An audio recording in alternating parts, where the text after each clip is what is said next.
Olá, meu amigo, minha amiga, sejam bem-vindos a mais um Portal do José e hoje eu quero compartilhar com vocês algumas ideias que estão circulando nos meios empresariais, financeiros, militares, midiáticos. Bolsonaro chega até 2022? Quem é que sustenta Bolsonaro ainda? Ou Hamilton Mourão de fato está sendo preparado para assumir esse posto em breve? Bom, nós vamos discutir essas questões aqui, vamos jogar luzes sobre alguns episódios que você não vê pela grande mídia. Se você está chegando agora, você aqui é muito bem-vindo, se inscreva, compartilhe os nossos vídeos se você gostar, assista os nossos outros vídeos para você entender qual é a nossa linha de reflexão permanente aqui no nosso portal. Se gostar, compartilhe, dê joinha e mande seus comentários, porque aqui são sempre lidos e são sempre considerados.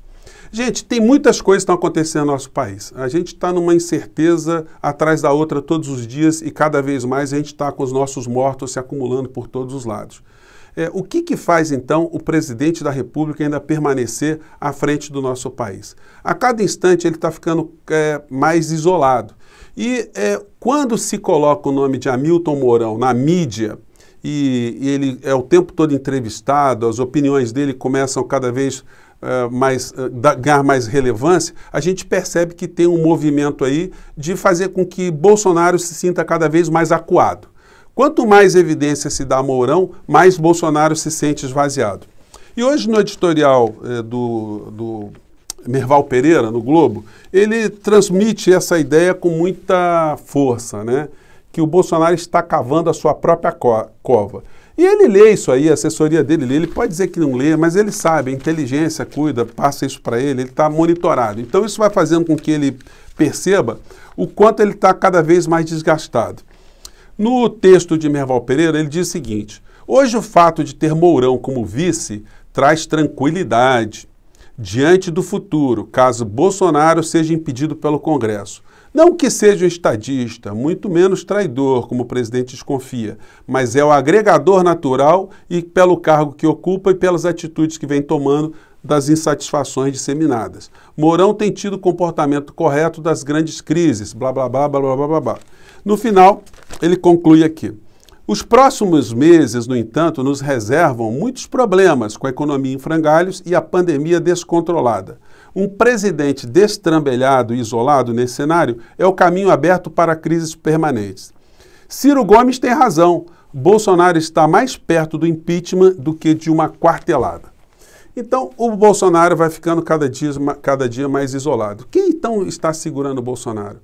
Por que ele ainda não sofreu o disparo de um processo de impeachment? Ontem o Jornal Nacional, eles citaram em 10 segundos que o Bolsonaro foi objeto de mais um pedido de impeachment. Gente, 60 pedidos de impeachment contra um presidente da República. Isso não era para ser notícia num telejornal? Isso não era para ser mais esmiuçado? Se você falar para algum estrangeiro que no país dele, se você imaginar que alguém possa sofrer 60 pedidos de impeachment, isso é uma coisa assim absolutamente surreal, né? No entanto, isso é tratado aqui no Brasil com uma trivialidade absurda. Como eu tenho sublinhado o tempo todo para vocês aqui, isso faz parte de uma estratégia. Bolsonaro, ele é muito funcional, mesmo sendo esse destrambelhado, sendo esse louco, sendo essa pessoa que recebe todo tipo de apelidos, né? Hoje a coluna do William Vac, no estado de São Paulo, ele traz aqui um ponto que eu não sabia, do que rola nas entranhas ali entre os oficiais, entre o alto comando das Forças Armadas. Diz ele aqui no artigo Capitão Brancaleone: no episódio da demissão do ministro da Defesa e seus comandantes militares, Bolsonaro acabou de destruir o pouquíssimo respeito que os oficiais superiores ainda nutriam por ele. Alguns já se referiam ao capitão como ladrãozinho, pois tiveram que sobreviver décadas apenas a partir de seus soldos e olham com nojo o esquema das rachadinhas no qual a família está envolvida. Bom, então, eu não sabia disso, nós sabíamos que o Bolsonaro tem essa vida que todo mundo conhece, mas que o oficialato já o chama nas entranhas ali, né, nas internas, de ladrãozinho, isso denota como é que o prestígio dele está diante de algumas pessoas, né? E ele vai recebendo essa informação, ele recebe essa informação. O Bolsonaro, ele pode dizer que não, como eu disse a vocês, mas ele recebe essas informações todos os dias.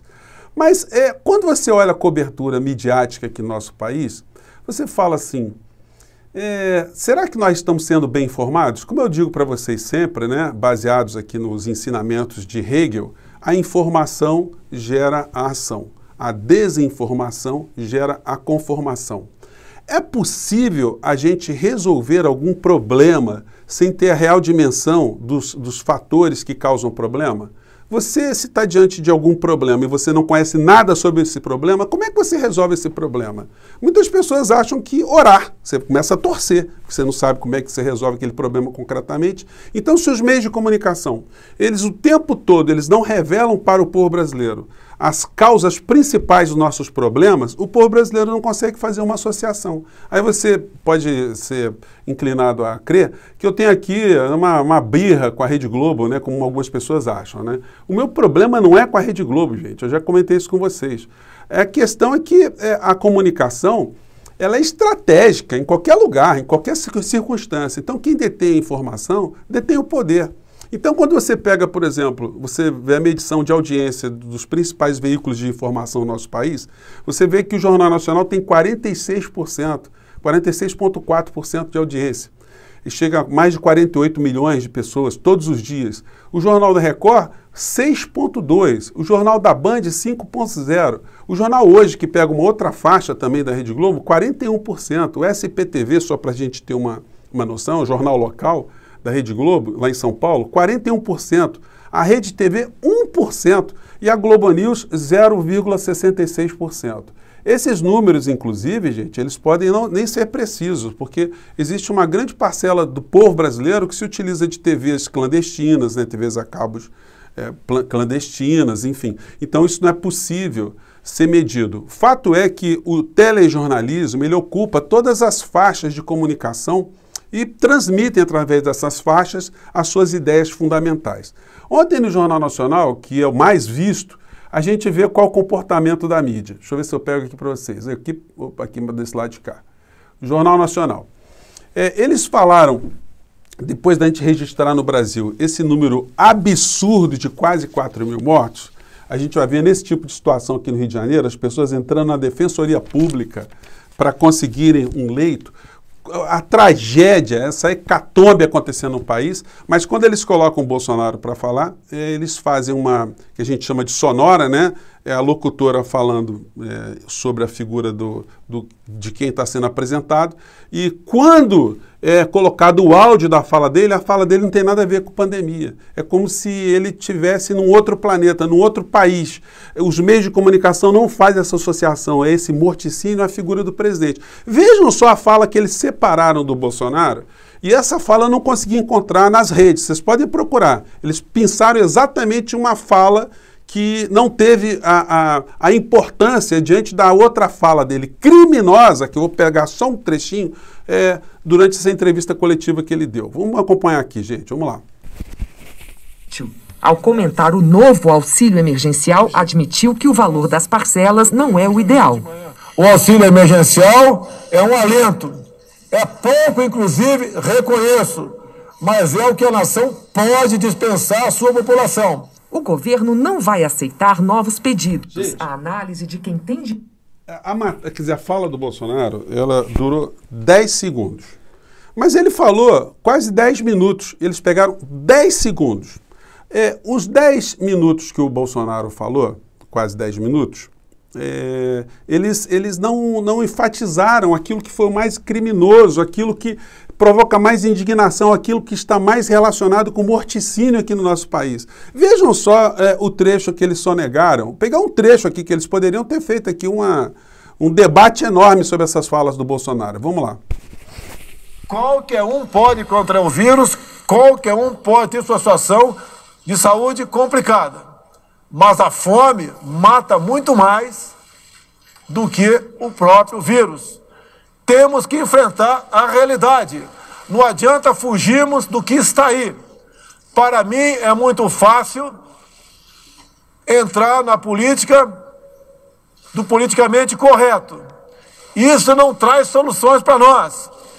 Temos que ser fortes, acreditar em Deus e buscar a solução. Gente, A fala do Bolsonaro, ele confunde as coisas todas. É o apedeuta, né? Apedeuta, aquela figura do ignorante profundo, né? Ele confunde tudo de propósito. Isso tem uma razão. Nessa fala dele, que o Jornal Nacional ignorou, ele disse coisas como: temos dois inimigos, o vírus e o desemprego. É uma realidade, temos que enfrentar. Não é ficando em casa que se resolve o problema. Então ele é contra a política de isolamento, ele está atuando contra o combate à disseminação da doença no nosso país. E num dia que nós tivemos um recorde absurdo, não é possível que os meios de comunicação não tenham dado ênfase a essa situação.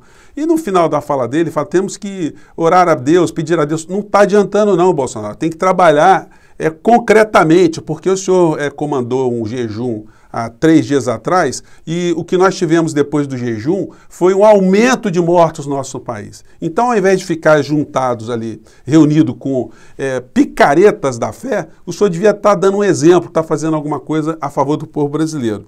Aí ele diz que o governo dispensou bilhões de reais para governos dos estados e municípios. É mentira. Quem dispensou bilhões de reais foram os deputados que aprovaram a legislação para transmitir esses recursos, transferências para os estados e municípios. E quem articulou isso foi o Rodrigo Maia. O Bolsonaro ficou assistindo essa história. Se dependesse dele, não tinha passado nem um centavo.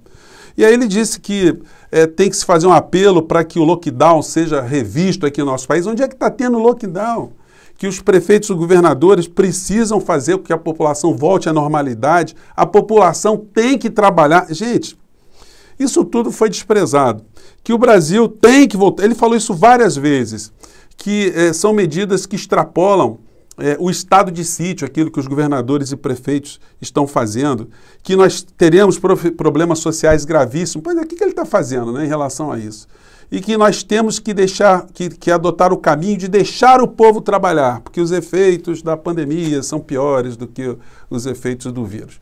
Isso tudo foi sonegado. E aí você vai perguntar, mas por que isso é feito? Bom, se você não está sendo informado que você está sendo morto, que você está sendo envenenado, você não se revolta contra a pessoa que está te envenenando, a pessoa que está te matando. Mas por que então? Qual o interesse de se manter Bolsonaro nessa situação? Porque a área econômica, como eu digo para vocês, está fazendo negócios um dia atrás dos outros, né? É só para enfatizar aqui, eu peguei aqui de novo, saiu ontem na matéria, nos jornais econômicos, mas hoje está enfatizando isso aqui, que a privatização da SEDAI, ou seja, a entrega da empresa de águas aqui do Rio de Janeiro, ela vai ter um financiamento de 65% do BNDES. Eu pergunto a você que é empreendedor, que está com dificuldade, será que você consegue 65% de investimentos de apoio lá do BNDES para o teu negócio? 65% do que vale o teu negócio? Pois bem, mas aqui, para entregar uma empresa pública, o Estado brasileiro está colocando dinheiro. É uma coisa que é surreal. O Estado brasileiro está financiando para o setor privado para que eles administrem empresas que vão nos cobrar tarifa. Sabe qual é o risco de prejuízo dessa gente? Zero. E nos Estados Unidos, eles fazem isso? Não. Nos Estados Unidos, eles estão numa outra situação. Veja só essa notícia aqui, gente. Deixa eu colocar aqui para vocês. O governo Biden está fazendo um programa agora de investimento de 2 trilhões e alguns bilhões de dólares. Deixa eu ver aqui. Peguei aqui 2 trilhões e 300 bilhões de dólares. Deixa eu pegar aqui. O que chama atenção nessa matéria, gente, não é o fato só do investimento. É que esse investimento aqui de 2 trilhões e 300 bilhões de dólares, ele terá uma forte presença do Estado americano. Então, ao contrário do que Guedes está fazendo aqui no nosso país, lá nos Estados Unidos, eles não estão respeitando o teto de gasto, porque eles estão salvando a economia norte-americana. E o Estado americano, ele não está adotando a política do Guedes, porque se eles fossem contar só com iniciativa privada, só com investimentos do capitalismo, eles iam ficar com o país cada vez mais esvaziado, porque a China que está avançando.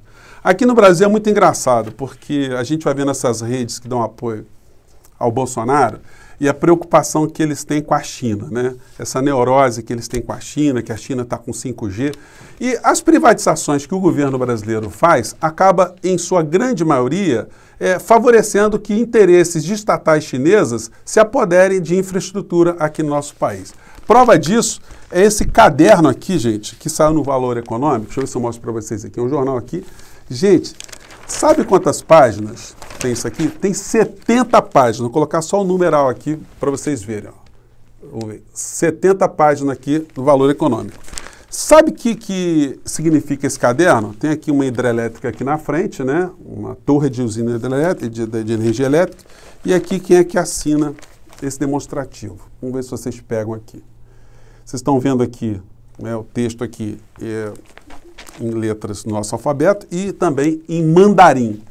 Essa aqui é uma empresa chinesa chamada State Grid, que já comprou 18 empresas de energia aqui do nosso país. E eles estão aí com o demonstrativo financeiro deles. Então, enquanto os trouxas estão preocupados com o 5G, os trouxas estão achando que o Bolsonaro faz um governo nacionalista, as nossas riquezas, as nossas empresas estão sendo entregues a todos os grupos de estrangeiros que estão se dando bem com esse tipo de política aqui no nosso país.